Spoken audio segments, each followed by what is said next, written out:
Have you ever known someone who is just, absolutely brilliant, but when they try to explain something simple, it gets complicated? Or maybe they just seem a little awkward in casual conversations. It's this strange paradox, right? A mind that can tackle huge, complex problems gets all tangled up in the simplest social stuff. So what is really going on in there? Let's get into it. It often starts with something that should be totally straightforward, like a simple text message. You're trying to figure out plans, a reply comes in, should be easy, right?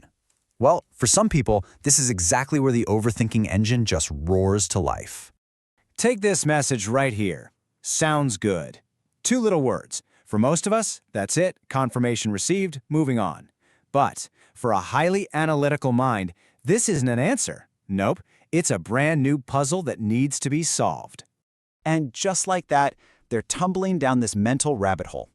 Their brain isn't trying to be anxious, you see, it's just running its main program. Find the pattern, analyze the data.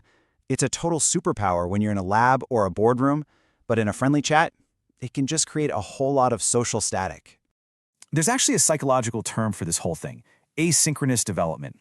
It's basically when a person's raw intellect, their logic, their analytical skills races so far ahead that their social and emotional skills are kind of left in the dust, trying to catch up. And it's not a flaw, it's just a different pattern of development that explains so much.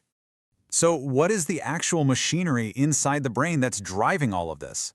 Let's pop the hood and take a peek inside the overthinking brain. It's a state that researchers call hypervigilant cognition. Okay, think of it like a mental radar that is always on, constantly sweeping the horizon for meaning, tone, subtext, you name it. Now, this is an incredible tool if you're debugging code or solving a theorem, but in a casual conversation, it can be absolutely exhausting. And this slide right here highlights something absolutely crucial. See, really smart people are often masters of introspective intelligence. They can analyze themselves for hours. But interpersonal intelligence, that is, the skill of reading a room in real time, that's a completely different muscle, and having one doesn't automatically give you the other. And, of course, this internal wiring leads to some very real social side effects. Small talk can feel just painfully dull because it doesn't give their pattern-seeking minds anything to chew on. But hey, ask them about astrophysics and watch them light up. Social gatherings can lead to what's called cognitive fatigue. They need alone time, not because they're antisocial, but because they literally need to recharge their super active brains. Okay, so that's the inner world. But this internal setup has a massive effect on how they connect with everyone else. And this brings us to a really fascinating cognitive bias. It's called the curse of knowledge. And it's this funny quirk of the brain where once you know something, it becomes almost impossible to imagine what it was like not to know it. Experts just assume that everyone has the same background info they do, and that's exactly where communication starts to fall apart. There was this brilliant experiment at Stanford that shows this perfectly. They had people tap out the rhythm of a super common song like Happy Birthday. Now, in the tapper's head, the melody was crystal clear, so they predicted the listeners would guess it right about half the time. The reality? Only 2.5% got it. The tappers were trapped by the music playing in their own minds. They literally couldn't unhear it. That right there is the curse of knowledge in action. And all of this leads to what we call a communication mismatch. These folks tend to communicate in an intellectual style. They value accuracy, logic, data. But most of our daily interactions run on an emotional operating system full of nuance and connection. They're not trying to sound confusing, they're just speaking a different language. But here's the crazy flip side to all this. It leads to something called the amateur's advantage. Sometimes, not being the expert is actually a huge benefit. A beginner isn't stuck in all the established ways of thinking. They can see a simple, obvious solution that the expert, who's blinded by their own deep knowledge, might just miss entirely. So it's really easy to look at all these traits and just label them as social weaknesses. But let's try to reframe the picture for a second. What if this isn't about a lack of skill at all, but about a fundamentally different way of seeing the world? And hey, this isn't some new idea. More than 100 years ago, Charles Darwin himself noticed this exact thing.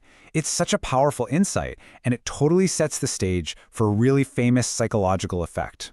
And that is the Dunning-Kruger effect. So on one hand, you have people with low ability who often don't even have the tools to see their own mistakes, so they get overconfident. But on the other hand, the real high performers are so aware of all the complexities and nuances that they actually tend to underestimate their own ability. The lesson here? Our own confidence isn't always the best guide.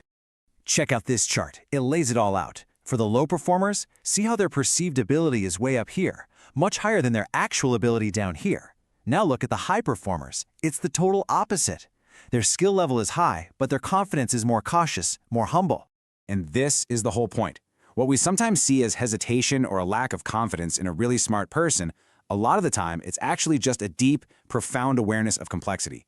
They see all the variables, they know all the exceptions, and they're painfully aware of how much they don't know. That makes them think before they speak.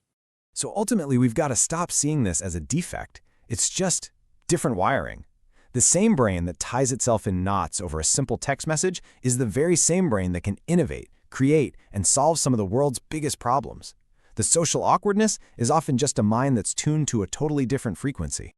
And you know, the best news in all of this is that social skills are not set in stone. Not at all. Just like anything else, they can be learned, they can be practiced. And for anyone out there who kind of sees themselves in all this, just understanding your own wiring, well, that's the most powerful first step you can take. Which leaves us with one final, really important question. In a world that moves so fast and rewards quick, confident answers, what brilliant ideas, what incredible insights are we all missing out on simply because we mistake thoughtfulness for hesitation or complexity for confusion? It's definitely something worth thinking about.